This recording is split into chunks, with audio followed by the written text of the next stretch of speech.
সবাইকে শুভেচ্ছা।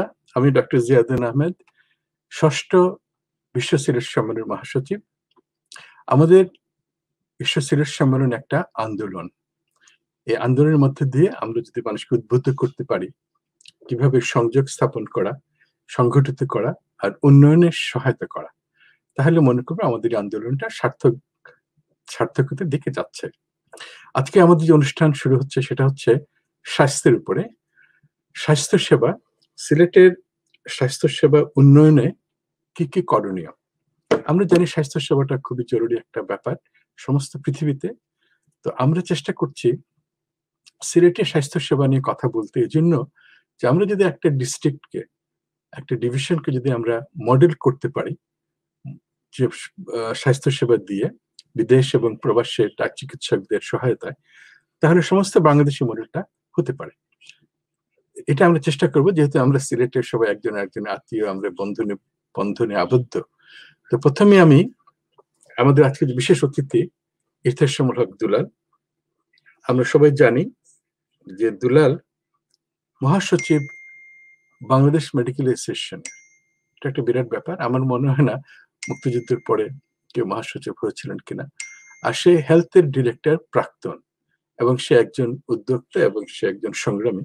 তো প্রথমে আমরা দুলালের কথা শুনবো যে সিলেটে এখন স্বাস্থ্যসেবার কোন পর্যায়ে আমরা আছি সেটা জানার জন্য। ইরতেশামুল হক দুলালকে অনেক ধন্যবাদ। দুলালকে আমি আহ্বান জানাচ্ছি। আছেন সবাইকে শুভেচ্ছা জানাচ্ছি। আমি ডাক্তার মোহাম্মদ ইরতেশামুল হক চৌধুরী, বাংলাদেশ থেকে আপনাদের সাথে কথা বলছি। আমার আলোচ্য বিষয় সিলেটের স্বাস্থ্য ব্যবস্থা। আপনারা সকলেই জানেন, গণপ্রজাতন্ত্রী বাংলাদেশ সরকার তার নির্ধারিত বাজেটে স্বাস্থ্য খাতে 5% অব দি টোটাল বাজেটের সমপরিমাণ অর্থ বরাদ্দ করেছেন, যা বাংলাদেশি টাকায় 327.3 বিলিয়ন টাকা। যেই টাকাগুলো তারা বরাদ্দ রেখেছেন, সেই টাকাগুলো আমাদের টোটাল জিডিপির 1%-এরও কম। আমাদের বাংলাদেশের প্রত্যেকজন মানুষের আউট অফ পকেট এক্সপেন্ডিচার 67%। অর্থাৎ একজন রুগী, তার যদি চিকিৎসা বাবদ খরচ করতে হয় 100 টাকা, তাহলে তাকে নিজে পকেট থেকে খরচ করতে হয় 67 টাকা, আর সরকার সেখানে ভর্তুকি দিচ্ছেন 33 টাকা। প্রিয় সাথী বন্ধুগণ, আপনারা সকলেই জানেন আমাদের সিলেট বিভাগে 4টি জেলার অবস্থান। প্রথমেই আমি সিলেট জেলার স্বাস্থ্য ব্যবস্থা সম্পর্কে আপনাদেরকে কিছু ধারণা দিতে চাই। আমাদের সিলেটের পপুলেশন 38 লক্ষ, 38 লাখ। আমাদের সিলেট জেলায় উপজেলা আছে 13টি, এর মধ্যে উপজেলা সমূহের হাসপাতাল আছে 11টি। আমাদের 50 বেডের হাসপাতাল আছে 6টি, আর বাকি 5টি 31 বেডের হাসপাতাল, যেগুলো 50 বেডে হাসপাতালে উন্নীত করার কাজ চলমান রয়েছে এবং আশা করা যাচ্ছে আগামী 3 মাসের মধ্যে সেগুলোর কাজ সমাপ্ত হয়ে যাবে। আমাদের 3টি উপজেলায় কনসালটেন্ট লেভেলের চিকিৎসকের পদায়ন আছে, আর বাকি উপজেলা সমূহে আমাদের কনসালটেন্ট পদায়ন এখনও সম্ভব হয় নাই। আমাদের একটি 100 শয্যা বিশিষ্ট সদর হাসপাতাল রয়েছে, যেটির নামকরণ করা হয়েছে মুক্তিযুদ্ধে শহীদ ডাক্তার শামসুদ্দিন আহমদের নামে। সেই 100 শয্যার হাসপাতালে 16টি বেডের আইসিইউ আছে এবং 2 বেডের একটি ডায়ালাইসিস ইউনিট আছে। আপনারা জানেন সেখানে সেন্ট্রাল অক্সিজেন সাপ্লাই রয়েছে এবং 10,000 লিটারের একটি অক্সিজেন আমাদের ট্যাঙ্ক রয়েছে, সেখান থেকে রোগীদের অক্সিজেন সরবরাহ করা হয়। বিগত করোনাকালীন সময়ে এই শহীদ শামসুদ্দিন আহমদ হাসপাতাল সিলেট জেলার করোনা রোগ নিয়ন্ত্রণে ভূয়সী প্রশংসাসূচক কাজ তারা করতে পেরেছেন। আমাদের একটি মেডিকেল কলেজ হাসপাতাল রয়েছে, তার সাথে একটি মেডিকেল কলেজও রয়েছে। আপনারা জানেন সেই মেডিকেল কলেজ হাসপাতালে সরকারিভাবে 950 শয্যা রয়েছে, কিন্তু সেখানে রোগী ভর্তির সংখ্যা প্রায়শই 1600 থেকে 1800 জন রোগী থাকেন। আমাদের একটি মেডিকেল কলেজ রয়েছে, সেখানে 14টি সাবজেক্টে আপনার post graduation degree, MPhil, MS দেওয়া হয়। 21টি সাবজেক্টে ডিপ্লোমা কোর্স চালু রয়েছে। এই সব মিলিয়ে আমাদের একাডেমিক অ্যাটমসফিয়ার যেটা রয়েছে সেটি আশাব্যঞ্জক। হাসপাতালে আমাদের 20 শয্যার একটি আইসিইউ রয়েছে এবং 30 শয্যার আমাদের একটি ডায়ালাইসিস ইউনিট রয়েছে। আমাদের এই হাসপাতালে প্রত্যেকটা বিভাগে চিকিৎসা করার জন্য আধুনিক যন্ত্রপাতি রয়েছে। তবে এখানে বলে রাখা ভালো, সেই যন্ত্রপাতির পেছনে যে ম্যান পাওয়ার, সেই ম্যান পাওয়ার রোগী সংখ্যার অনুপাতে কিন্তু কম। সেই বিষয়টি নিয়ে আমরা সরকারের দৃষ্টি আকর্ষণ করতে পেরেছি এবং ক্রমাগতভাবে সেগুলো উন্নতির চেষ্টা করা হচ্ছে। আমাদের সিলেট মেডিকেল কলেজ হাসপাতালে অতি সাম্প্রতিক সময়ে সরকার একটি 8তলা বিল্ডিংয়ের প্রকল্প গ্রহণ করেছেন। বাংলাদেশের 8টি মেডিকেল কলেজ হাসপাতালে সেগুলো স্থাপিত হবে। সেগুলো মূলত ক্যান্সার চিকিৎসা এবং ইউরোলজি এবং ইউরোসার্জারি চিকিৎসার বিষয়ে ব্যবহৃত হবে। এছাড়াও এখানে বার্ন ইউনিট রয়েছে এবং অন্যান্য যে সকল ইউনিট কাজ করার কথা একটি টারশারি লেভেল হাসপাতালে, সেগুলো এখানে বিদ্যমান রয়েছে। আমরা সিলেট জেলার বেসরকারি পর্যায়ে যে সকল ব্যবস্থাগুলো রয়েছে সেগুলো লিখিতভাবে আমার মনে হয় অন্য কোনো একজন বক্তা উপস্থাপন করবেন। পরবর্তী পর্যায়ে আমি চলে যাচ্ছি আমাদের নিকটস্থ জেলা সুনামগঞ্জ জেলা। সেই সুনামগঞ্জ জেলার জনগোষ্ঠী 28.67 লক্ষ।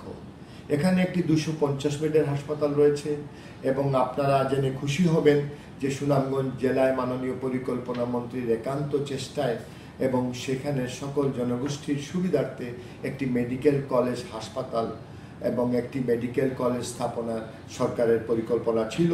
তারই ধারাবাহিকতায় একটি মেডিকেল কলেজের যাত্রা এবছর শুরু হয়েছে। সেখানে 50 জন ছাত্র এই বছর প্রথমবারের মতো ভর্তি হয়েছে এবং সেই ছাত্রদের পড়াশোনার জন্য উল্লেখযোগ্য সংখ্যক শিক্ষক নিয়োগ করা হয়েছে। সেই মেডিকেল কলেজের প্রাথমিক কাজ চালিয়ে যাওয়ার জন্য, যেহেতু এখনও ক্লিনিক্যাল সাবজেক্টে ছেলেরা উঠে নাই, সেই জন্য শুধু প্রাথমিক কাজ চালিয়ে যাওয়ার জন্য একটি 50 বেডের হাসপাতাল সেখানে রয়েছে। সুনামগঞ্জ জেলায় একটি 250 শয্যার একটি হাসপাতাল রয়েছে।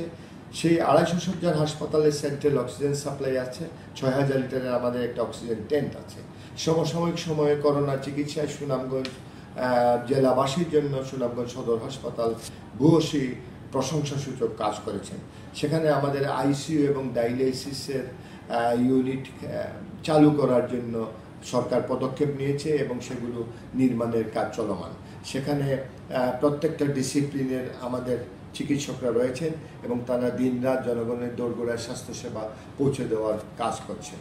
সুনামগঞ্জ জেলায় আপনারা জানেন 12টি উপজেলা রয়েছে। এর মধ্যে আমাদের হাসপাতাল আছে 9টি উপজেলায়। এই 9টি উপজেলায় হাসপাতালগুলোর মধ্যে আমাদের সাল্লা এবং আমাদের আরেকটি উপজেলায় আমাদের 50 শয্যা হাসপাতালের কাজ চলমান।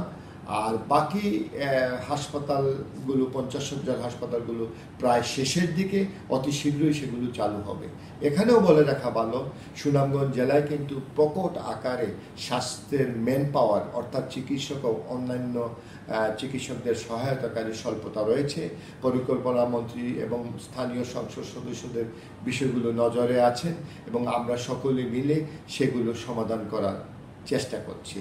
সুনামগঞ্জ জেলাকে একটি আধুনিক স্বাস্থ্যসম্মত এবং স্বাস্থ্য সুবিধাসম্মত জেলায় রূপান্তর করার জন্য আমরা পরিকল্পনা মন্ত্রী মহোদয়ের সাথে আমরা আগামী 20 বছর ব্যাপী একটি পরিকল্পনা আমরা হাতে নিয়েছি এবং আমরা আশা করি পর্যায়ক্রমে সেগুলি বাস্তবায়িত হবে।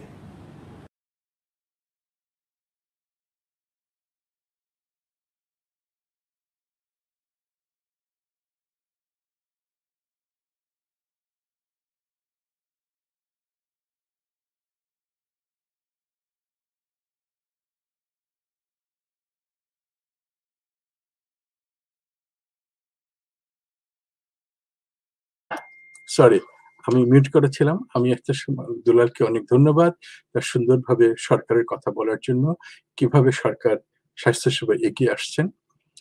আমরা অত্যন্ত আনন্দিত এবং আশান্বিত। আমরা জানি যে আমাদের সরকারকে সাহায্য করতে হবে এবং এই জন্য প্রাইভেট সেক্টরেরও কাজ প্রয়োজন। তো আমি এখন যাব নাসিম আহমেদ, যে বেসরকারি হাসপাতাল সমূহের সভাপতি এবং সে প্রাইভেট সেক্টরে একজন লেজেন্ড। সে কিভাবে প্রথম ডায়ালিসিস ইউনিট শুরু করে প্রাইভেট সেক্টরে যে অনেক উন্নত কাজ হয় তার উদাহরণ নাসিম। এখন নাসিম কাছে আমরা যাব। প্রাইভেট সেক্টরে আমাদের আশা আকাঙ্ক্ষা ভবিষ্যৎ সম্বন্ধে জানার জন্য। জি, আসসালামু আলাইকুম।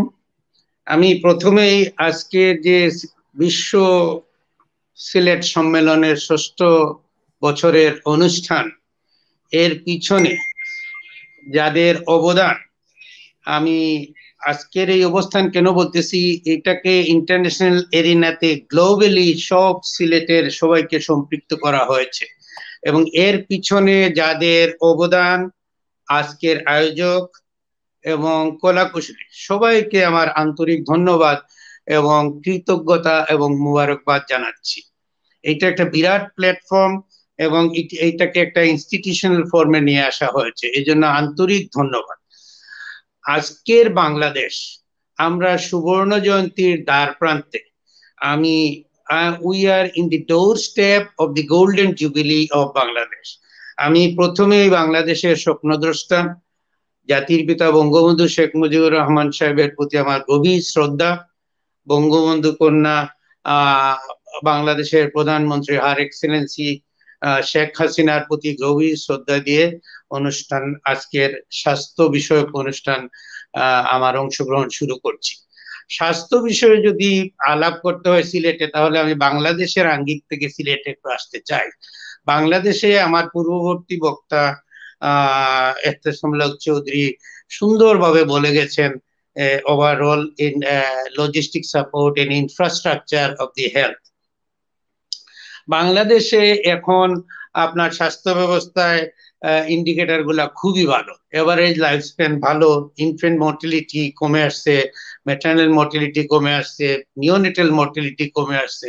ইন্টারন্যাশনালি আমরা একটা অত্যন্ত সুন্দর জায়গায় অবস্থান করছি, যদিও আমাদের সীমিত সংখ্যক লজিস্টিক সাপোর্ট নিয়ে। এখন আমি আসি সিলেটের স্বাস্থ্য ব্যবস্থা। সিলেটের স্বাস্থ্য ব্যবস্থা আপনি যদি ওভারঅল ক্যাটাগরাইজ করেন, তাইলে 70% স্বাস্থ্য ব্যবস্থা বেসরকারি খাতে এবং 30% বাই গভর্নমেন্ট হসপিটাল।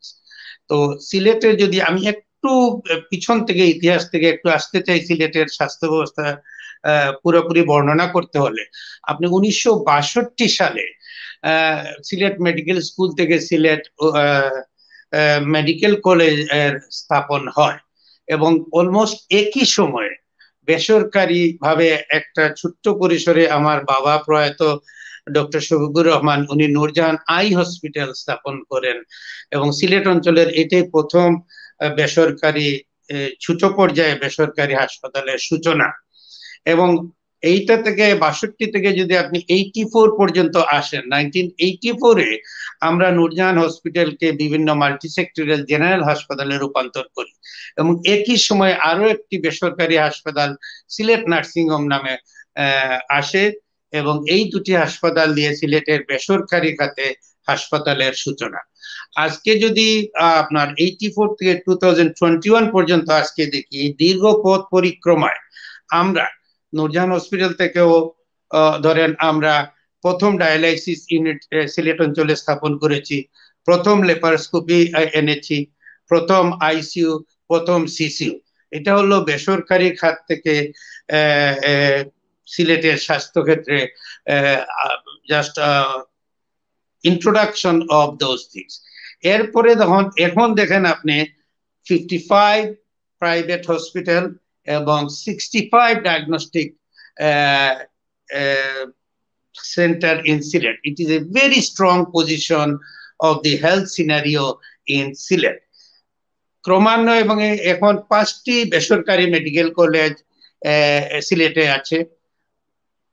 তারপরে আপনি আসেন, যদি এই সময়ের মধ্যে কিডনি ফাউন্ডেশন অনেক মহৎ প্রাণ, এখানে আজকের সঞ্চালনায় আছেন প্রফেসর জিয়াউদ্দিন সাহেব, উনার সাথে কর্নেল সালাম, আমার বন্ধু জুবায়ের সহ অনেক মহৎ প্রাণ লোকের কন্ট্রিবিউশনে, লোকের অ্যাক্টিভ সহায়তায়।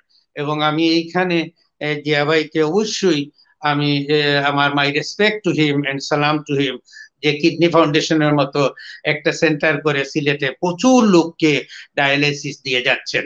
এটা একটা বিরাট কাজ। এরপরে আসেন আপনি প্রয়াত প্রফেসর ডক্টর শামসুদ্দিন সাহেব এবং প্রয়াত আমার বাবা ডক্টর শফিকুর রহমান সহ অনেক সিলেটের অনেক লোকজন, অনেক হিতাকাঙ্ক্ষী এবং শুভানুধ্যায়ী নিয়ে জালালাবাদ অন্ধ কল্যাণ হাসপাতাল স্থাপন করা হয়। এই হাসপাতালটি আজকে পর্যন্ত ফ্রি অন্ধ রোগীদের চিকিৎসা দিয়ে যাচ্ছে। আরো একটি এখন আসেন হার্ট ফাউন্ডেশন। হার্ট ফাউন্ডেশন জীবন্ত কিংবদন্তি আমাদের ব্রিগেডিয়ার মালিক স্যার, ওনার সাথে অত্যন্ত প্রথিতযশা professor Khalek sir, professor Rakib sir এবং সিলেটের অনেক গুণীজনের সহায়তায় এবং অনেক ফান্ডিং দিয়ে, ইংল্যান্ড থেকে অনেক লোক টাকা পয়সা দিয়েছেন, দেশের লোকজন দিয়েছেন, সবাই মিলে, এবং প্রথিতযশা Khalek sir, Rakib sir, professor Shamsuddin Saheb, এদের যে অবদান ইন দি মেডিকেল সেক্টর একটা শক্ত ভিত তৈরি করে দিয়েছে আমাদেরকে এখন বেসরকারি খাতে চিকিৎসা চালিয়ে দেওয়ার জন্য। এবং এর উত্তরসূরি জনাব প্রফেসর আমাদের পরম শ্রদ্ধ খালেক স্যারের উত্তরসূরি এখন খালেদ মহসিন আজকের অনুষ্ঠানে উপস্থিত আছেন। খালেদ মহসিন, কার্ডিওথোরাসিকের ফারুক ভাই সহ এই যে একটা স্ট্রং ইনফ্রাস্ট্রাকচার, লজিস্টিক সাপোর্ট নিয়ে হার্ট ফাউন্ডেশন চলছে। সিলেটে এখন চিকিৎসা ব্যবস্থা আমার মতে অনেক উন্নত। সিলেটে ওপেন হার্ট সার্জারি হচ্ছে, সিলেটে ক্যাথ ল্যাবে হচ্ছে, স্টেন্টিং হচ্ছে, এনজিওগ্রাম হচ্ছে। এটা একটা বিরল সুবিধা। একটা সিলেটের মতো শহরে আপনার ব্রেইন সার্জারি হচ্ছে আমাদের হসপিটালে প্রচুর। সিলেটে আপনি হিসাব করলে দেখবেন Sylhet is having now 3 Tesla MRI, high end CT scan, বড় বড় hospital, Mount Adora, Al Haramain, গোমেজ medical college, Park View medical college, সব মিলিয়ে আমার মনে হয় আমরা খুব সুন্দর একটা অবস্থানে এখন সিলেটের চিকিৎসা ব্যবস্থা আছে। এবং সিলেটের সবচেয়ে বড় যে জিনিস, লাস্ট টেস্ট যেটা হয়েছে কোভিড এর সময় আমরা 156 আইসিইউ বেড কোভিডে প্রাইভেট থেকে দিয়েছি, 900 বেড কোভিড বেড দিয়ে আমরা সিলেটের চিকিৎসা চালিয়ে নিয়েছি। এটা একটা বিরাট। আপনি যদি রাজশাহী, ময়মনসিংহ এগুলা দেখেন, মাত্র 200 বেড করে তারা কোভিড সাপোর্ট দিতে পেরেছে। এই অনুযায়ী প্রথম দিকে যদিও একটু কোভিড এর পেশেন্টের একটু চিকিৎসা একটু হয়েছিল, সমন্বয় করতে একটু কষ্ট হয়েছিল, কিন্তু পরবর্তীতে আমার মনে হয় ইনশাআল্লাহ সিলেটের মানুষজন খুব ভালো চিকিৎসা পেয়েছেন কোভিডে। এবং আমরা সভা ডেকে প্রাইভেট অ্যাসোসিয়েশন থেকে প্রেস কনফারেন্স করে সবগুলো হসপিটাল, বড় বড় হসপিটালকে ইনভলভ করে আমরা ইনশাআল্লাহ চিকিৎসা দিয়ে গেছি। এখন যেটা আমাদের দরকার, আমাদের যে হসপিটাল গুলা এখন বর্তমান আছে এবং এগুলারে যদি একটু মোস্ট লেটেস্ট আপডেট সব সময় রাখতে হয়, তাহলে আমাদের উই নিড সাম সার্ভিলেন্স। একটা কমিটি করে যদি প্রতিটা হসপিটালে যাওয়া হয় এবং তারপরে কন্টিনিউয়াস যদি ট্রেনিং দেওয়া হয়, এটা nothing embarrassing to the hospital. ওই হসপিটালে যে শর্টকামিং আছে ওইটা ওই কমিটি ওইটা ইন্সপেক্ট করবে, ওই পার্টিকুলার হসপিটাল দেখবে ওইখানে কি কি শর্টকামিংস আছে, ওইটা কারেকশন করবে। তারপরে ঘন ঘন যদি ট্রেনিং প্রোগ্রাম করা হয়, সিএমই করা হয়, কন্টিনিউয়াস মেডিকেল এডুকেশন করা হয়, এটা আমার মনে হয় আজকের সঞ্চালক জিয়া ভাই আমাদেরকে বেশ বড় ধরনের সাহায্য করতে পারবেন এই প্রাইভেট হসপিটাল গুলোকে একটু সুন্দর অবস্থানে, অনেকে আছে না আইএসও সার্টিফাইড বা এই ধরনের একটা সার্টেন লেভেলে নিয়ে যাওয়ার জন্য আমার মনে হয় জিয়া ভাই হেল্প করতে পারবেন। এবং আমরা একটা কমিটি যদি করতে পারি তাহলে কন্টিনিউয়াস সার্ভিলেন্সের জন্য ইনশাআল্লাহ আমরা এগিয়ে যেতে পারবো। এবং সিলেটে এখন আরো ধরেন টারশিয়ারি ফাইন এন্ডের হসপিটাল, মনে করেন ইউনাইটেড হসপিটাল জায়গায় কিন্তু কনস্ট্রাকশন হচ্ছে, আরো বড় বড় হসপিটাল সিলেটে আসতেছে টারশিয়ারি লেভেলের। সিলেটের চিকিৎসা ব্যবস্থায় ধরেন বিভিন্ন ধরনের আছে, আপনি একদম লো এন্ড থেকে হাই এন্ড মিডিয়াম পর্যন্ত চিকিৎসা এফোর্ড করতে পারবেন, যেখানে আপনার ইচ্ছা ওখানে যাবেন। সিলেটে কোনো কোনো সময় চিকিৎসা বিল নিয়ে বা আইসিইউতে মরা রোগী রেখে চিকিৎসা হচ্ছে, এই ধরনের যে কিছুটা ব্লেম আমাদের অনেকের জায়গায় চলে আসছে, ওটা আমরা স্ট্রংলি ইনকোয়ারি করবো যাতে ওই ধরনের কোনো কিছু কোথাও ঘটতে না পারে। আমি শুরুর থেকেই বলছিলাম যদি কোথাও কোনোদিন কোনো হসপিটালে এই ধরনের আছে, আমি এজ এ প্রেসিডেন্ট আমি দাঁড়াবো এবং যদি আপনাদের বিলও যদি কোনো বিল তো ধরেন এক এক হসপিটালে এক এক রকমের হবে। আপনি যদি ইউনাইটেড হসপিটালে যান, এভার কেয়ারে যান, একটা হসপিটাল বিল হবে, লেভেডে আসলে একটা বিল হবে। তাই ওইগুলো আমরা সব বিবেচনা করে, আমার সামর্থ্য বিবেচনা করে আমি ওই হসপিটালে যাব যে হসপিটালে আমি আপনার চিকিৎসা বিয়ার করতে পারবো। এক্সপেন্ডিচার প্রাইভেট সেক্টরে একটা এক্সপেন্ডিচার হয়ে যায়, এটা ধরেন, বাট এটা ডিপেন্ড করে ডিফারেন্ট লেভেলের। সবচেয়ে সিলেটে সুবিধা হচ্ছে 55টি প্রাইভেট হসপিটাল সিলেটে আছে। Anywhere you can afford, you will check the quality, you will check the price, ওইখানে যাবেন। আর তারপরে আমরা আছি আপনাদের সাথে, আমরা আপনার চেষ্টা করে যাব সিলেটবাসীকে যেভাবে ভালো চিকিৎসা দিয়ে এগিয়ে নিয়ে যাওয়া যায় ইনশাআল্লাহ। এবং সিলেটে এখন সার্ভিস যথেষ্ট ভালো। আমার মনে হয় যদি আমরা সার্ভিলেন্স কমিটি করতে পারি তাহলে ইনশাআল্লাহ এটার আর কোনো ধরনের কোনো ড্রব্যাক থাকবে না বলে আমার বিশ্বাস। ধন্যবাদ ডক্টর নাসিম সুন্দর করে বলার জন্য। এখানে নাসিম অনেক কথা বলেছেন, যে একটা যেটা বলেছেন যে আমাদের ইনফ্রাস্ট্রাকচার অনেক হয়েছে, এখন এটাকে গোছানো দরকার। গোছানো মানে যে ট্রেনিং কে এনশিওর করা, কারণ ট্রেনিং এর এনশিওরটা আমেরিকাতে আমি আলাপ করছিলাম যে আমরা এখানে যে চিকিৎসক যারা আমেরিকাতে আছে তাদের বছরে আমাদের প্রায় 50 থেকে 60 ঘন্টার বক্তৃতা বা কোর্স নিতে হয়। এটা খালি বক্তৃতা শুনে না, ওই শোনার পরে ওইটা প্রশ্ন উত্তর দিতে হয় যে আমি এটা শুনেছি। এটা না হলে কিন্তু লাইসেন্স রিনিউ হয় না। লাইসেন্সটা এক জিনিস, প্র্যাকটিস করার লাইসেন্স, আর বোর্ড সার্টিফিকেশন আরেকটা জিনিস। তো লাইসেন্সের জন্য প্রত্যেক ডাক্তার যারা প্র্যাকটিস করছেন তাদের জন্য দরকার। তো এটার জন্য আমি আলাপ করেছিলাম মন্ত্রীর সাথে আগে, আমাদের রুহুল হক সাহেব ছিলেন, তো সমস্ত বাংলাদেশে এটা আমরা করতে চেয়েছিলাম। তো এটা সম্ভব হয় নাই, মানুষের ভুল বুঝে। তো সিলেটে যেহেতু ডক্টর নাসিমের মতো লোক, ডক্টর হিতেশের মতো লোক আছেন, আমরা কিন্তু এটা করতে পারি। কিভাবে করতে পারি, যেটা আমি আলাপ করছিলাম, যে আমরা সিএমই যেটা বলে কন্টিনিউ মেডিকেল এডুকেশন, এটা আমরা করলাম। তারা সবাই আসলো এবং সার্টিফিকেট বলতে পারবে যে আমি সিএমএ সার্টিফাইড। তো এটা খুবই দরকার মানুষের চিকিৎসার জন্য আর নিজেদের জন্য। আরেকটা হচ্ছে যে হাসপাতালের যে জয়েন্ট অ্যাক্রিডিটেশন কমিটি, নাসিম যেটা বলছিলেন যে হাসপাতালগুলোর মধ্যে ইনফেকশন কন্ট্রোল হচ্ছে কিনা, প্রপারলি কোনো সাইড এফেক্ট হচ্ছে কিনা, কোনো অপারেশনের কন্টিনিউয়াসলি একই সার্জন কোন মিস্টেক করতেছেন কিনা, কোয়ালিটি এশিওর করা এবং বেসিক স্ট্রাকচার ইনফরমেশন, এটা কিন্তু আমরা করতে পারি। সিলেটে যদি আমরা মডেল হিসেবে এটা করতে পারি, তার সমস্ত বাংলাদেশ কিন্তু নেবে। আর এখানে কিন্তু কারোর বিরুদ্ধে না। তোমার এখানে ইন্সপেকশনে যখন আসে, এসে বলে যে তোমার এখানে এখানে পাইছি, ওখানে একটা ইঁদুর মরা পাইছি, ওইখানে এটা ভাঙা পাইছি, তোমার ইলেকট্রিকের এটা চার্জ হয় নাই, তখন তার 1 মাস সময় দেয় ঠিক করার জন্য। কোনো ফাইন দেয় না, যে আসে তোমাকে ফাইন দিয়ে দিলাম, এটা করে না। কারণ সবাই জানে যে হাসপাতালের যারা ডাক্তার বা যারা হাসপাতাল, তারা কিন্তু রোগীরা তাদের ক্লায়েন্ট, রোগীদেরকে কষ্ট দেবার, ঠকাবার তাতে ব্যবসায় থাকবে না বা সার্ভিসও থাকবে না। তো ওই লাইনে আমরা চেষ্টা করব সহায়তা পেলে, যে বাংলাদেশের মধ্যে সিলেটকে মডেল হিসেবে আমরা তৈরি করার জন্য। আমরা ডাক্তারদের, চিকিৎসা টেকনিশিয়ানের খুব অভাব, আমরা চেষ্টা করছি বিদেশ থেকে ট্রেনিং দেওয়ার, না যে ওখান থেকে ট্রেনিং দেওয়ার, নার্সদের ট্রেনিং দেওয়া। আর নাসিম যেটা বললেন যে প্রাইভেট সেক্টরে যেটা কমপ্লেন আসে, আসলে কমপ্লেন একটা কমপ্লেন হলে মানুষ বেশি করে বলে, সেটাও যেরকম ট্রু, আবার অনেকে বলেও না।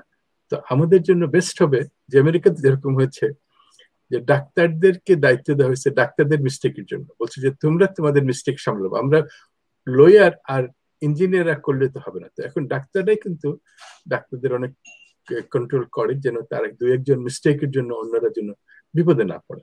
তো ওই জন্য চিকিৎসকরা যদি আমরা আসতে পারে নিয়ে আমাদের কিভাবে এশিওর করা যে আমরা ভালো কাজ করছি বা আমাদের, তাহলে কিন্তু মানুষ আমাদেরকে সম্মান করবে, যেটা আমাদের দরকার। কারণ মানুষ আসে অসুস্থ হয়ে, অসহায় হয়ে, তখন কিন্তু আমাদের প্রত্যেকটা জিনিস তাদের চোখে পড়ে। তো সেই ব্যাপারে আমি নাসিমের সাথে একমত। আমি খুব ভালো যে নাসিমের বাবা, চাচা থেকে শুরু করে আমরা তো সিলেটে একটা আত্মীয়ের মতো সবাই।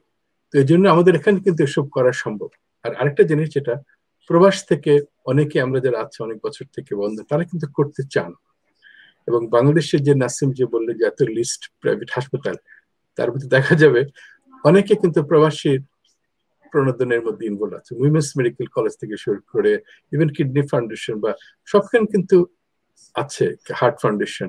সুতরাং এটা একটা কমন একটা কাজ করা যেতে পারে প্রাইভেট সেক্টরে, কারণ সরকারের তো করবেই, সরকারকে তো আমরা জোর করতে পারবো না। আগে আমি সরকারকে বেশি পুশ করার চেষ্টা করতাম, তো এখন দেখেছি যে আমাদের দুইখানেই করতে হবে।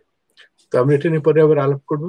তো আমি এখন খালিদ একটা জিনিস জিয়া ভাই, ওই যে সিলেটে কিন্তু হাজার হাজার অপারেশন হচ্ছে, হাজারে হাজার অপারেশন হচ্ছে, লক্ষ লক্ষ লোক চিকিৎসা পাচ্ছে। ওই তুলনায় কিন্তু ওই ধরনের কোনো কমপ্লেন নাই যে অপারেটিভ ফেইলিওর বা এগুলা।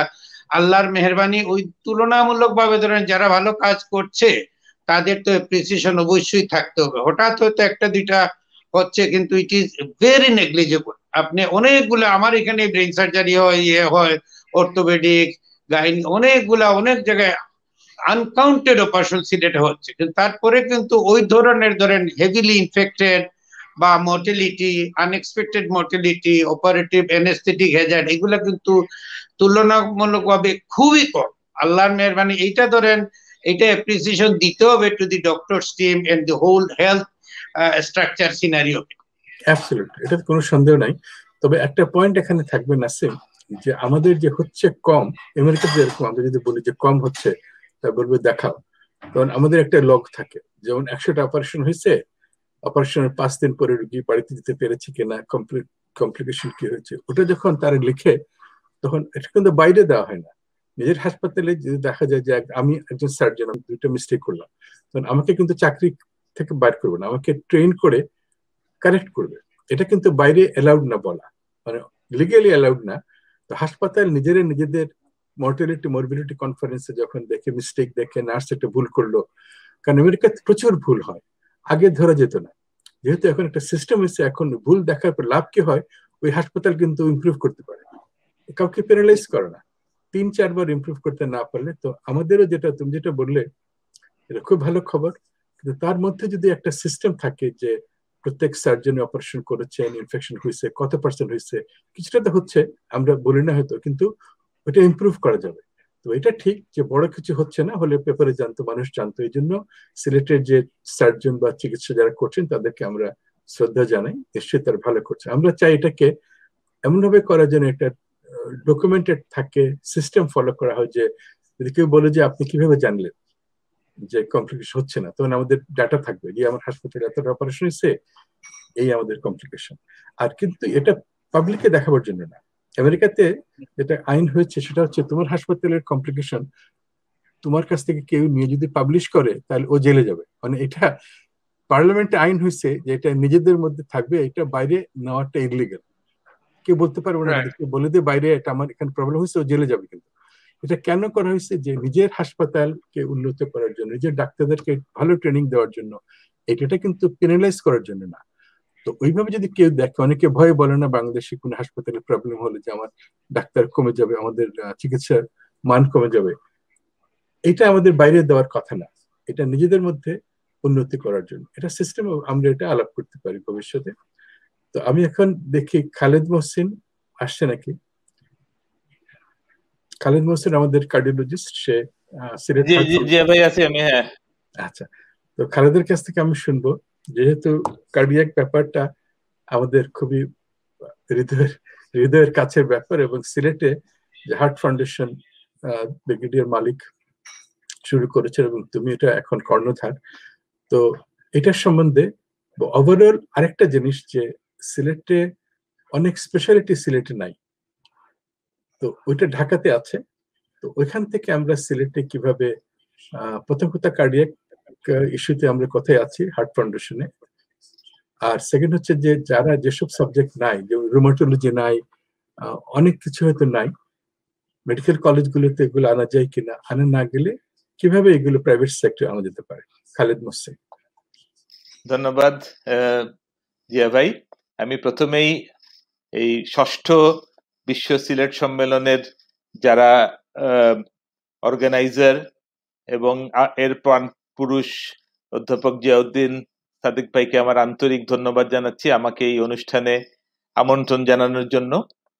আমার 2 খুব প্রিয় অগ্রজ চিকিৎসক ডক্টর এহতেশামুল হক দুলাল এবং ডক্টর নাসিম আহমদ, তারা খুব সুন্দরভাবে সিলেটের সরকারি খাতের এবং বেসরকারি খাতের স্বাস্থ্যসেবা সম্বন্ধে আলোকপাত করেছেন। আমার মনে হয় যে এই দুইটা খাতের বাইরে আরেকটা তৃতীয় ধারা খুব দিনে দিনে শক্তিশালী হচ্ছে, সেটা হচ্ছে যে অলাভজনক যে চিকিৎসা সেবা প্রতিষ্ঠানগুলা, যেটা বেসরকারি তবে অলাভজনক, এর মধ্যে হার্ট ফাউন্ডেশন অন্যতম, এর সাথে কিডনি ফাউন্ডেশন, ডায়াবেটিক হাসপাতাল, যেগুলা মেইনলি অসংক্রামক ব্যাধির চিকিৎসা দিয়ে আসছে। এবং এটা আমার মনে হয় যে খুব দিনে দিনে খুবই এটা এই ধারাটা খুবই বেগবান হচ্ছে, কারণ সংক্রামক ব্যাধি দিনে দিনে কমে আসছে, যদিও কোভিডের কারণে আবার নতুন করে সংক্রামক ব্যাধি আবার ফিরে এসেছে এবং ভবিষ্যতে আরো নতুন নতুন জীবাণুকে আমরা মোকাবেলা করার প্রয়োজন হতে পারে। তবে এই যে তিনটা হাসপাতাল, এদের মধ্যে আমার মনে হয় যে একটা সমন্বয়, যেটা জাতীয় পর্যায়ে একটা কমিটি তৈরি করা হয়েছে এবং এটার সভাপতি আমাদের সিলেটের কৃতি সন্তান এবং আমাদের হৃদরোগ চিকিৎসার পথিকৃৎ জাতীয় অধ্যাপক এম এ মালেক সাহেব। তাকে আমি তার এই গুরুত্বপূর্ণ অবদানকে আমি স্মরণ করছি। এছাড়াও আমাদের সিলেটের যারা অগ্রজ চিকিৎসক হৃদরোগ চিকিৎসার ক্ষেত্রে, যেমন অধ্যাপক সুফিয়া রহমান ইন্টারভেনশনাল কার্ডিওলজির পথিকৃৎ, তারপরে সিলেটের ডক্টর সুধাংশু রঞ্জন, যিনি প্রথম এমডি কার্ডিওলজি, তারপরে বাংলাদেশের সর্বাধিক সংখ্যক ওপেন হার্ট সার্জারি অপারেশনকারী ডক্টর ফারুক আহমদ, তারপরে প্রফেসর ফজিলাতুন্নেসা মালিক, যে বিদেশে সর্বাধিক সংখ্যক উনি মানে আমন্ত্রিত অতিথি হিসেবে যিনি সম্মেলনে উনি অংশগ্রহণ করে থাকেন এবং লাইফ কেস অপারেট করে থাকেন, এবং স্বাধীনতা পুরস্কার প্রাপ্ত ব্রিগেডিয়ার নুরুন্নাহার ফাতেমা। আমাদের এই অগ্রজ চিকিৎসকদের আমি খুব শ্রদ্ধা ভরে স্মরণ করছি। আমি প্রথমেই আমাদের সিলেটের যে উন্নয়ন, এটার সাথে স্বাস্থ্যসেবার উন্নয়নের একটা খুব সমান্তরাল অগ্রগতির প্রয়োজন আছে বলে আমার কাছে মনে হয়। যে একটা শহরের একটা লিভেবিলিটি ইন্ডেক্স যদি আমরা চিন্তা করি, তাহলে কিন্তু উন্নত মানের স্বাস্থ্যসেবাটা এই লিভেবিলিটি ইন্ডেক্সের একটা অত্যন্ত গুরুত্বপূর্ণ উপাদান। আমরা জানি যে সিলেটে বাংলাদেশের এখন সব দিক থেকে আমার মনে হয় এটা ঢাকা এবং চট্টগ্রামের পরে তৃতীয় গুরুত্বপূর্ণ শহর, এবং এই শহরের আমার মনে হয় যে দিনে দিনে এই শহরের সমৃদ্ধি হচ্ছে, বিভিন্ন ইন্ডাস্ট্রিয়ালাইজেশন হচ্ছে, সার্ভিস সেক্টর উন্নত হচ্ছে, এবং যে প্রবাসী অধ্যুষিত এই এলাকার অনেক ইয়াং জেনারেশনের ছেলেমেয়েরা বিদেশে অবস্থান করছেন, তাদের যারা বয়স্ক পিতামাতা তারা এখানে থাকেন, তারা সবসময় একটা উদ্বেগ উৎকণ্ঠার মধ্যে থাকেন যে আমার বাবা মা যদি হঠাৎ করে অসুস্থ হয়, এটা আমরা কি সঠিক চিকিৎসা এখানে পাবো কিনা। তো এখন যেটা হচ্ছে যে একটা আমাদের নাসিম ভাই যে সংখ্যাগুলো বলেছেন, প্রাইভেট হসপিটালের সংখ্যা, মেডিকেল কলেজের সংখ্যা, ডায়াগনস্টিক সেন্টারের সংখ্যা, এগুলা যথেষ্ট আশাব্যঞ্জক এবং অগ্রগতির স্বাক্ষর বহন করে। কিন্তু এই যে প্রতিষ্ঠানগুলো, সরকারি এবং বেসরকারি প্রতিষ্ঠানগুলো, এটা যদি আমরা এটা খোঁজ করি যে মানুষের কাছে কতটুকু এই ধরনের প্রতিষ্ঠানে চিকিৎসা দিতে মানুষ কতটুকু আস্থাশীল, এই প্রশ্নের উত্তরে আমার মনে হয় যে সবসময় খুব ভালো ফিডব্যাক পাওয়া যায় বলে আমার কাছে মনে হয় না। এটার দুটো কারণ আমি যেটা মনে করি। একটা হচ্ছে যে আমাদের যেটা হচ্ছে যে ইনফ্রাস্ট্রাকচারাল উইকনেস, এটা একটা, যেটা হচ্ছে টেকনোলজি, আরেকটা হচ্ছে যে প্রশিক্ষিত ম্যান পাওয়ার, যেটা হচ্ছে চিকিৎসক, নার্স, টেকনিশিয়ান। আমাদের সিলেটের যে ভৌগোলিক অবস্থান, এটা একটু অসুবিধাজনক। সেটা বাংলাদেশের উত্তর পূর্ব কোণে অবস্থিত। এখানে অনেক সময় দেখা যায় যে বাইরের যারা ভালো প্রশিক্ষিত চিকিৎসক, নার্স, ডাক্তাররা এখানে আসতে চান না। 2 নম্বর হচ্ছে যে রুগীর সংখ্যাও সাধারণত দেখা যায় যে অন্য জেলার রুগীরা সিলেটে খুব বেশি তারা আসতে চান না ভৌগোলিক অবস্থানগত কারণে। তো এই জন্য আমাদের যেটা করতে হবে যে সিলেটের যারা রুগী আছে তাদেরকে সর্বোত্তম সেবা আমাদেরকে দিতে হবে। অনেক সময় প্রায় আমরা দেখি যে অমুকে অসুস্থ হয়েছেন, তাকে এয়ার অ্যাম্বুলেন্সে করে ঢাকায় নেওয়া হয়েছে। তো এই কথাটার অর্থ হলো এই যে আমরা হয়তো ক্রনিক কেয়ারটা হয়তো রুগীদেরকে দিতে পারছি, কিন্তু অ্যাকিউট কেয়ার বিশেষ করে কয়েকটা সেক্টরে, যেমন কার্ডিয়াক, ট্রমা এবং নিউরোলজিক্যাল সেক্টর, এই তিনটা সেক্টরে আমার মনে হয় যে অ্যাকিউট কেয়ারটা আমরা এখনো খুব সন্তোষজনকভাবে রুগীদেরকে আমরা এখনো দিতে পারিনি। এবং এটা আমাদের শহরের একটা লিভেবিলিটি ইন্ডেক্সের আমার মনে হয় যে এটা একটা মানে পশ্চাৎপদ অবস্থানের একটা অন্যতম কারণ। এবং এই ব্যাপারে আমাদেরকে যেটা করতে হবে যে আমাদের ডাক্তারের সংখ্যা আমাদের এখানে যথেষ্ট আছেন, কিন্তু আমার মনে হয় যে there is some maldistribution of doctors. কারণ দেখা যায় যে একটা হাসপাতালে আমরা যদি সকালবেলা যাই, যে ডাক্তার নার্স গিজগিজ করছে, অনেক সময় দেখা যায় যে রুগীর চেয়ে ডাক্তারের সংখ্যা বেশি, কিন্তু যখন 2:30টার পরে যাওয়া হয় তখন দেখা যায় যে রেশিওটা পুরো উল্টা হয়ে যাচ্ছে। ওখানে সবচেয়ে জুনিয়র মোস্ট, সবচেয়ে অনভিজ্ঞ ডাক্তাররা রুগীদের চিকিৎসা দিয়ে থাকেন। তো এইটার আমার মনে হয় সিলেটের চিকিৎসা ব্যবস্থার একটা অন্যতম দুর্বলতা, যেটা হচ্ছে যে টাইমের সাথে যে সার্ভিসের যে কোয়ালিটি, এইটার প্যারালাল আমার মনে হয় যে ডেভেলপমেন্ট আমাদের এখানে হচ্ছে না। এটার জন্য আমার মনে হয় যে ইনস্টিটিউশনাল প্র্যাকটিস যেটা, সেটা ইন্ট্রোডিউস করাটা খুব জরুরি। এবং আমার মনে হয় যে সিলেটের শতকরা 10% চিকিৎসক ইনস্টিটিউশনাল প্র্যাকটিসে জড়িত না, এবং তারা এটা অ্যাডপ্ট করার ক্ষেত্রে আমার মনে হয় তাদের খুব বেশি তারা আগ্রহী নন। আমার মনে হয় যে কারণ তারা একটা সময় আসেন, তাদের নিজেদের সুবিধাজনক সময় আসেন, এবং এতে দেখা যায় যে রুগীরা অনেক সময় এমার্জেন্সি যেটা ডিল করার, এটা দেখা যাচ্ছে যে সময় মতো ডিল করা সম্ভব হচ্ছে না। এটা একটা। আর প্লাস হচ্ছে যে আমাদের এই যে অলাভজনক হাসপাতালগুলোর মধ্যে আমাদের একটা সমন্বয়ের খুব প্রয়োজন। এবং দেখা যাচ্ছে যে এইসব হাসপাতালগুলোকে আমার মনে হয় যদি আমরা একটা নেটওয়ার্কের আওতায় বা একটা সেন্ট্রাল কমান্ডের আওতায় যদি নিয়ে আসতে পারি, তাহলে আমার মনে হয় যে একটা বিকল্প ধারার চিকিৎসা একটা বেগবান স্রোতের সৃষ্টি হবে বলে আমার কাছে মনে হয়। কারণ সরকারি খাতও তার সীমাবদ্ধতা আছে, বেসরকারি খাতেরও সীমাবদ্ধতা আছে। এই দুই সীমাবদ্ধতার যে সীমাবদ্ধ, এগুলা এই অলাভজনক যে ধারা, এই ধারা এই সীমাবদ্ধতা অনেকখানি কাটিয়ে উঠতে পারে বলে আমার কাছে আমি বিশ্বাস করি। এটা আমি আমার মনে হয় যে এই ব্যাপারে আমার মনে হয় যে সাদেক ভাই, আপনি যেহেতু কিডনি ফাউন্ডেশনের সাথে জড়িত আছেন, আমিও সিলেট হার্ট ফাউন্ডেশন এবং কিডনি ফাউন্ডেশনের সাথে কিছুটা জড়িত আছি। তো আমার মনে হয় যে আমাদের এই সমন্বয়ের জিনিসটা খুব মানে আমার মনে হয় জোর দেওয়া দরকার। আর একটা হচ্ছে যে আমাদের যারা চিকিৎসক যারা কাজ করেন আমাদের এই হাসপাতালগুলোতে, তাদের যে যাদের যে পেশাগত এবং তাদের যে ফ্যাকচুয়াল নলেজ, এটার মানোন্নয়নের ক্ষেত্রে আমার মনে হয় যে আমরা খুব বেশি যত্নবান না। যেমন একটা যদি নতুন গ্র্যাজুয়েট যখন একটা হাসপাতালে ঢোকে, আমাদের দেখা যাচ্ছে যে অধিকাংশ প্রাইভেট হাসপাতালের ট্রেনিং রিকগনাইজ না। তাকে করতে হয় কি যে এখানে ডিউটি শেষ করে, নাইট ডিউটি শেষ করে সকাল 8টার সময় আবার একটা সরকারি হাসপাতালে দৌড়াইতে হয়। ওখানে গিয়ে সে অনারারি ট্রেনিং করে, সে এক্সস্টেড থাকে। ওখানে গিয়ে সে কতটুকু শেখে না শেখে এটা বলা খুব মুশকিল।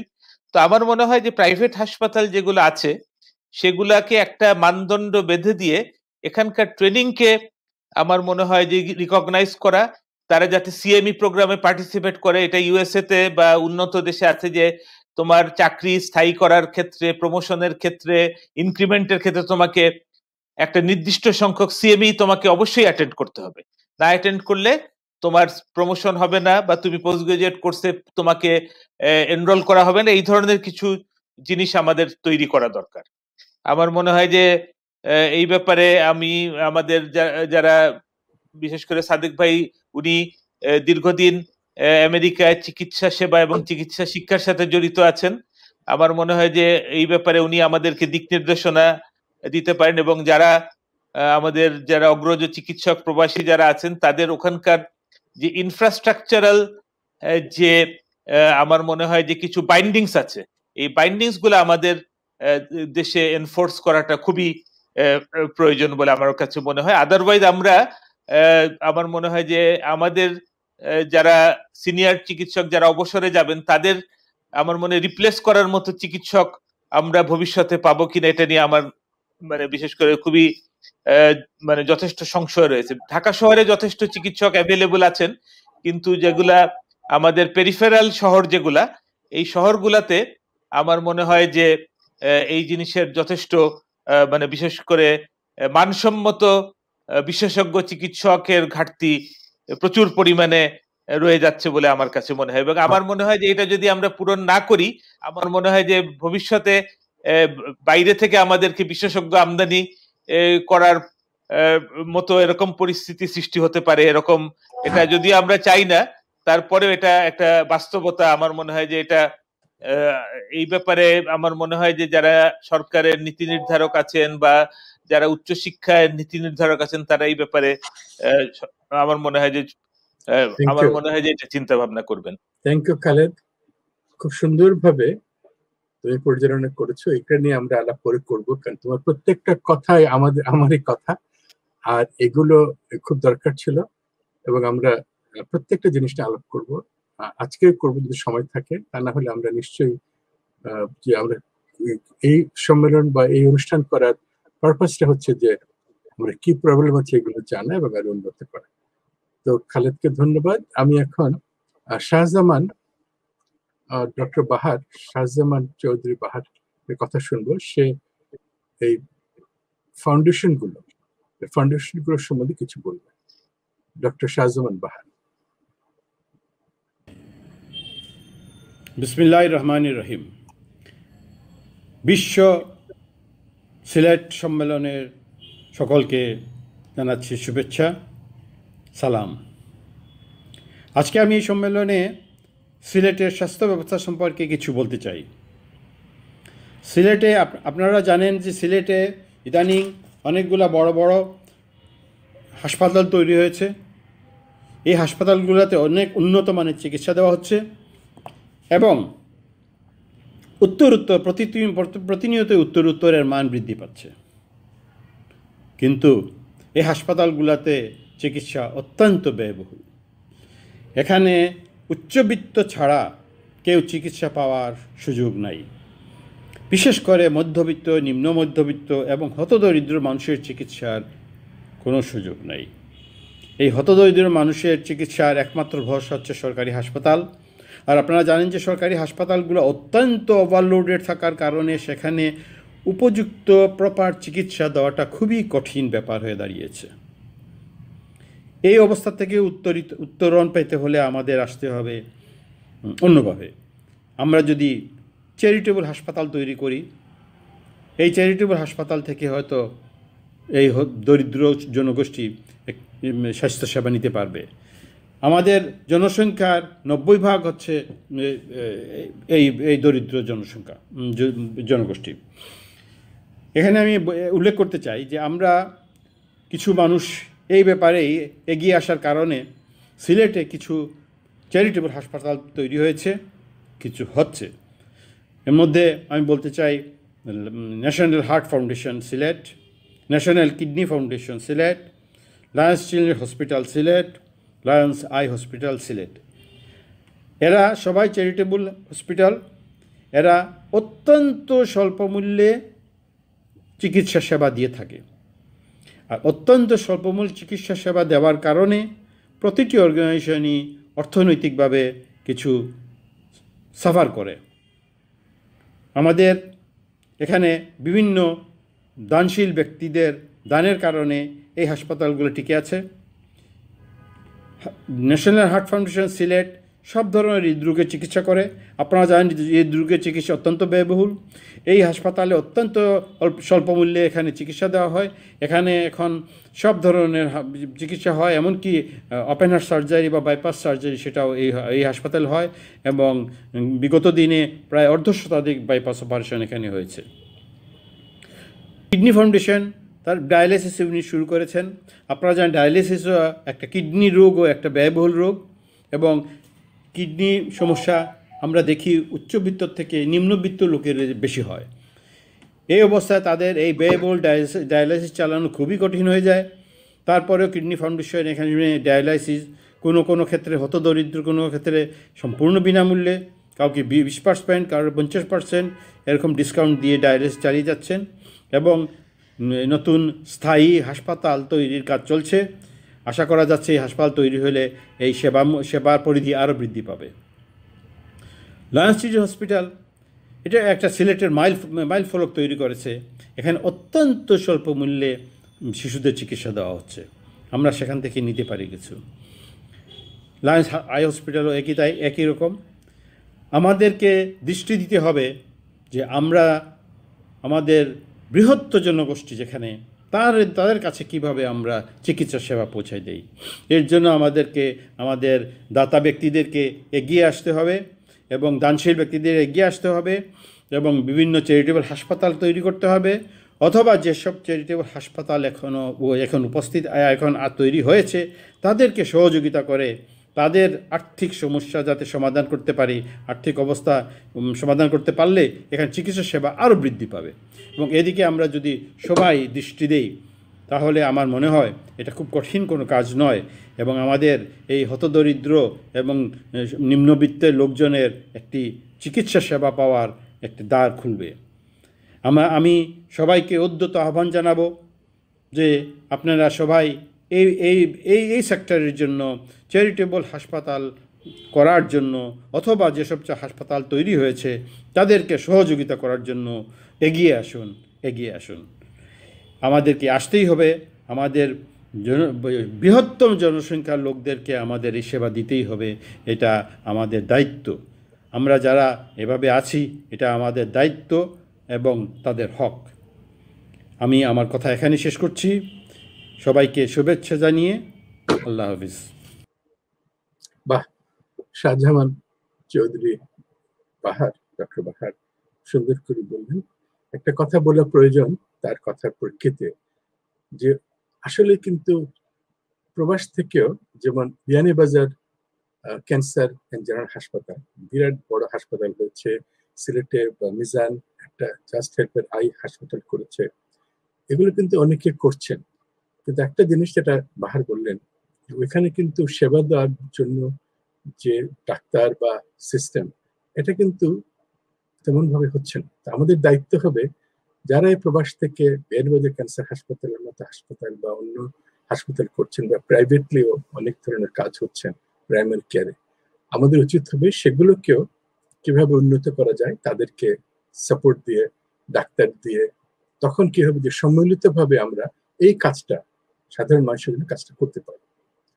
তো বাহারকে অনেক ধন্যবাদ। আমি এখন ডক্টর মালিক আহমেদ, উনি একজন cancer specialist North Carolina Duke University, তো তার কাছ থেকে শুনবো তার কিছু চিন্তা ভাবনা প্রাইমারি কেয়ার আর প্যালিয়েটিভ কেয়ার সম্বন্ধে। ডক্টর মালিক আহমেদ। আসসালামু আলাইকুম। প্রতিরোধ চিকিৎসা বা preventive care of diseases and preventive care of symptom, দুভাগে কথা বলবো। মেডিকেল সায়েন্সে আমাদের দুটো কনসেপ্ট আছে, প্রাইমারি প্রিভেনশন আর সেকেন্ডারি প্রিভেনশন। রোগের আগেই প্রতিরোধ করা এবং রোগ হলে আগে ডায়াগনোসিস করে কিওর রেটটা বাড়ানো এবং কমপ্লিকেশনের রেট কমানো। কমিউনিকেবল ডিজিজ বা সংক্রামক ব্যাধি, যাটা কিনা ইনফেকশন, ভাইরাস, ব্যাকটেরিয়াল,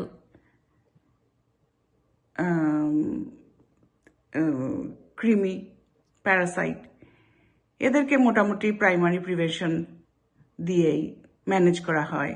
ভ্যাকসিনেশন বা টিকা দেওয়া, মশা কন্ট্রোল, পানি, শুদ্ধ পানির ব্যবস্থা, স্যানিটেশনের ব্যবস্থা ইউজুয়ালি পাবলিক হেলথ করে। আর আমাদের একটা নাইস একটা কাঠামো আছে দেশে। আজকাল কোভিড ভ্যাকসিনেশন তারাই হ্যান্ডেল করছে। এন্ড আমাদের অলওয়েজ এটা অনগোয়িং প্রচেষ্টা থাকতে হবে যে মানুষকে এনকারেজ করা, টিকা দেওয়ার, বাচ্চাদেরকে বিশেষ করে, এবং বড়দের যাই পাওয়া যায়। প্রবলেম হচ্ছে the other side, non communicable disease বা অসংক্রামক ব্যাধি, যেটা কিনা ক্রনিক ডিজিজ আমরা বলি, high blood pressure, diabetes, stroke, dementia, cancer, এদের একসাথে কোনো প্ল্যাটফর্ম নাই। দেশে আমরা সহজে ডাক্তারের কাছে যাই না রুটিনলি। গেলে কোনো একটা রোগের উপসর্গ নিয়ে ততদিনে রোগটা হয়ে গেছে এবং তার কিওর রেটও তখন কমে যায় অথবা কমপ্লিকেশন রেট বেড়ে যায়, ধরেন ক্যান্সারের। এই জন্য দরকার প্রাইমারি কেয়ার ভিজিট বা ওয়েল কেয়ার ভিজিট। এই দেশে ভেরি রুটিন যে আমরা অ্যাডাল্টরা বছরে একবার ডাক্তারের কাছে যাব, কোনো খারাপ ফিল না করলেও। দ্যাট ইনক্লুড হিস্ট্রি টেকিং, কেমন আছেন, আপনার কি কষ্ট, এক্সামিনেশন, ওজন নেওয়া, ব্লাড প্রেশার দেখা, ব্লাড সুগার দেখা, কোলেস্টেরল, লিপিড প্রোফাইল, মেয়েদের পেলভিক এক্সাম, ব্রেস্ট এক্সাম করা। তাতে একটা মোটামুটি বেসলাইন খাড়া হয়। তারপরে বছরের মাঝখানে কোনো ঝামেলা হলে আমরা we can go back to them, তারা আমাদেরকে অলরেডি চেনে। এর জন্য কিন্তু কোনো স্পেশালিস্ট ডাক্তারের দরকার নেই। আমরা থানা হেলথ কমপ্লেক্সকে ইউজ করতে পারি বিনা পয়সায়, এবং ইয়াঙ্গার জুনিয়র ফিজিশিয়ান এদেরকে এনকারেজ করতে পারি প্রাইমারি কেয়ার ক্লিনিকের জন্য। এই জন্য ইন্টার্নশিপের সময়ই আমাদের এটা নজর দিতে হবে, আউটডোরে রোটেশন, প্রাইভেট ক্লিনিকে সিনিয়র ডাক্তারের সাথে গিয়ে রোগী দেখা এবং মেবি থানা হেলথ কমপ্লেক্সেও রোগী দেখা। যেহেতু একটা স্ট্যান্ডার্ডাইজ গাইডলাইন আছে সারা বিশ্বে প্রাইমারি কেয়ার ক্লিনিকের ভিজিটের, সো আমাদের এটাকে জাস্ট একটু মডিফাই করতে হবে যা বাংলাদেশে পাওয়া যায় তার ব্যাপারে। 2 নম্বর হচ্ছে মেয়েদের বাংলাদেশের মেয়েরা আমরা কিন্তু নিজেদের প্রবলেমের কথা বলতে চাই না, বিশেষ করে মেয়েলি রোগ হলে তো কথাই নাই। এদেরকে একটা সেফ স্পেস দেওয়া টু কথা বলার জন্য, মহিলা ফিজিশিয়ান হলে ভালো হয়। একটা কমন কমপ্লেইন আছে ডাক্তারদের এগেনস্টে, আমরা নাকি মানুষকে সময় দেই না কথা বলার এবং তাদেরকে চান্স দেই না কথা বলার। যদিও এটা 2 ভাগই আছে, মানুষের শিখতে হবে কম সময়ে গুছিয়ে নিজের সমস্যার কথা বলা। অলসো আমরা ডাক্তাররা we have to give them time to talk, কয়েক মিনিট হলেও, এবং একটা privately. So that is important. That's the only way আমরা জানতে পারবো এবং we can come up with important decisions, important diagnosis. Prevention of suffering, যন্ত্রণার উপশম করতে হবে যখনই ট্রিটমেন্ট চলতেছে, এবং এন্ড অফ লাইফ। ধরেন ক্যান্সারের ডায়াগনোসিসের পরে সার্জারি হচ্ছে, কিমোথেরাপি, রেডিয়েশন চলছে, এই সময়ও অ্যাটেনশন দিতে হবে ব্যথাটা কন্ট্রোল করা, শ্বাসকষ্ট কন্ট্রোল করা, নজিয়া, ভমিটিং, কনস্টিপেশন কন্ট্রোল করা। এবং এর জন্য আমরা অনেক কড়া ওষুধ ইউজ করি, morphine, narcotics for pain control, সবসময় পাওয়া যায় না দেশে। এবং I would say that we should encourage pharmaceutical companies to make locally those essential medicine to help people to stay comfortable, especially serious illnesses সময়। Last হচ্ছে end of life A we all want to die comfortably. আমরা সবাই জানি এবং accept করি যে আমাদের একদিন মরতে হবে, কিন্তু আমরা চাই না মরাটা কষ্টের হোক, আমার নিজের অথবা আমার পরিবারের।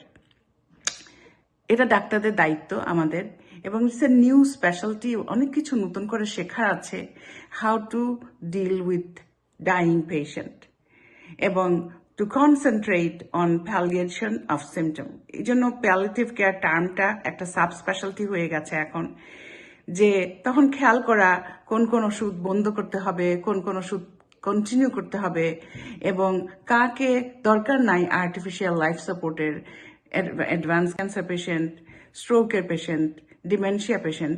You cannot change that disease trajectory, but actually you are just taking away some important moment যারা কিনা তখন পরিবারের সাথে থাকতে পারত এবং লাস্ট মোমেন্টের সময় সৃষ্টিকর্তার নাম নিয়ে মরতে পারবে with the family around. And these are important special time, and we have to respect that.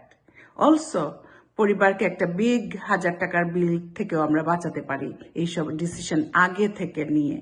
And these are important things to talk about. Thank you very much. অনেক ধন্যবাদ ডক্টর মালিকা 2টা জিনিস বলার জন্য। একটা হচ্ছে যে ওয়েল কেয়ার, আমি অসুস্থ হওয়ার আগে আমাকে রোগটা ধরা, কারণ সব রোগী অনেক সময় সাইলেন্ট থাকে, ব্লাড প্রেশার, ডায়াবেটিস, ক্যান্সার এসব। আরেকটা হচ্ছে প্যালিয়েটিভ কেয়ার। আমরা এমন রোগ হয়েছে যে আমি বাঁচবো না, হয়তো 1 মাস বাঁচবো, 2 মাস বাঁচবো, কিন্তু আমাদের বাড়িঘর বিক্রি করে আমরা ওটাকে চেষ্টা করি, ফ্যামিলির একটা ট্র্যাডিশন, তখন ফ্যামিলির পথে বসে আমিও মারা যাই। এই জন্য কমফোর্ট রাখাটা মোর ইম্পর্টেন্ট, এবং যেটা আমরা বাঁচাতে পারবো না যে অপারেশন করে, সেগুলো করলে রোগী মরার আগ পর্যন্ত বিছানায় থেকে যায়। তো এটা একটা বড় বিষয়, এটা নিয়ে আমার পরে আলাপ করবো। তো থ্যাংক ইউ। এখন আমার শেষ করতে হচ্ছে যুক্তরাজ্য থেকে ফাহিম আহমেদ, নতুন প্রজন্ম। ফাহিম হচ্ছে একজন পাবলিক হেলথ ডাক্তার এবং ইম্প্যাক্ট ইনভেস্টর। ফাহিমের কথা শুনবো, সে কি বলতে চায়।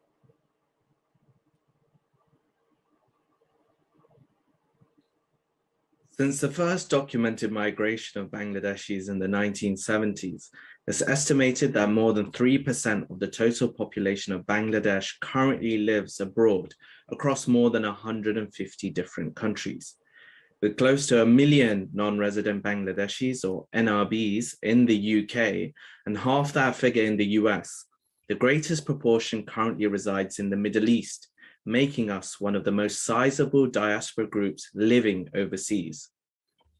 In the early years of national independence, less than a few thousand Bangladeshis would leave the country, whereas today, net migration exceeds more than 1 million individuals each year. As Bangladesh celebrates its Golden Jubilee anniversary, NRBs have played an instrumental role in shaping the country's development and health services in particular. Not only have NRBs greatly benefited their home nation economically and intellectually, they've proved to successfully integrate and contribute to the growth of their host nations, such as here in the UK, in various ways, ranging from becoming members of parliament to TV chef celebrities. In wake of the world wars and subsequent collapse of the British Empire, nations from the Commonwealth, such as Bangladesh, were desperately called upon to help rebuild the broken United Kingdom. From the docks of Chittagong to the ports of Portsmouth, Bengali seamen and merchant ships became known for their industrious work ethic and fierce courage, braving notorious working conditions on the relentless seas. As a result of the brain drain to countries such as the UK and US, who later awarded attractive visas to professionals and their families, the Bangladeshi health system has experienced strains on its services from inception, with poor workforce planning to inadequate service management. Now, this problem is not unique to Bangladesh, as the global health workforce is unevenly distributed worldwide. Despite South Asia bearing almost a third of the entire global burden of disease, these countries only retain over 10% of the world's health workforce. This is becoming even more acute with the health challenges posed by the climate crisis, as Bangladesh is on the front line. Earlier this week, I was at the COP26 summit in Glasgow to highlight some of the challenges Bangladesh will face and the desperate need for funding to mitigate against these climate risks. Diaspora-led organizations such as Selfless and Hope Foundation, to name just a few, play an important role in addressing unmet healthcare needs in Bangladesh, and specifically NRB strongly tied cities such as Sylhet. These organizations have the unique advantage of being able to better relate to the cultural sensitivities of local populations by learning and knowing the language, and they're able to develop these long-term partnerships, contributing to a more meaningful collaboration between high and low-income countries.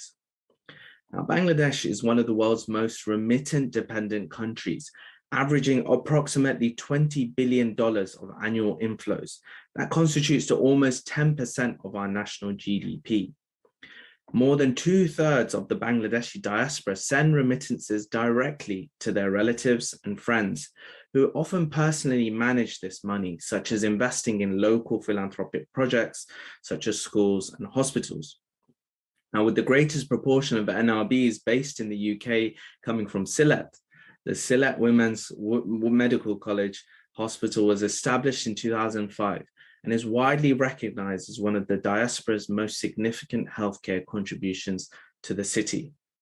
The next generation of NRB's focus on educational attainment is translating into greater professional opportunities and hence occupations with greater disposable incomes to invest in Bangladesh.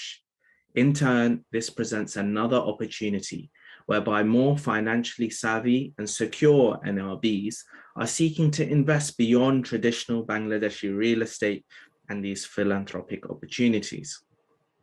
By offering transparent and credible mechanisms for NRBs to invest in Bangladesh, transfer costs can be lowered and the impact of remittances can therefore be amplified.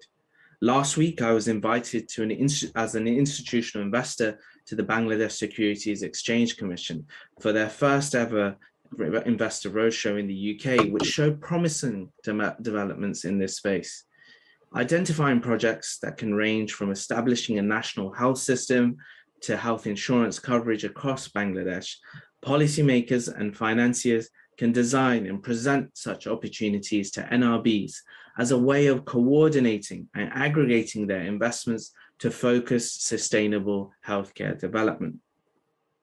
Beyond being seen as a source of cheap labor just half a century ago, this next generation of NRBs in the West have established themselves by occupying roles in the highest levels of professional society across the public, private, and NGO sectors, which can be effectively leveraged if they return to transform the future of Bangladesh. Commissioned by the Bangladesh Health Watch for our Golden Jubilee anniversary, I've written a chapter with my colleagues, including Professor Ziauddin, on the impact NRBs have had in shaping the future of our health system.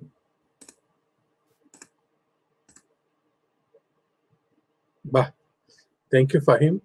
আমরা ফাহিমের বক্তৃতা শুনে আশান্বিত এই জন্য যে আমাদের প্রজন্মরা অনেক দূর এগিয়ে এসছে, তারা অনেক চিন্তা ভাবনা করে এবং ফাহিমের মতো আরো অনেক চিকিৎসকরা আছে ইয়ান।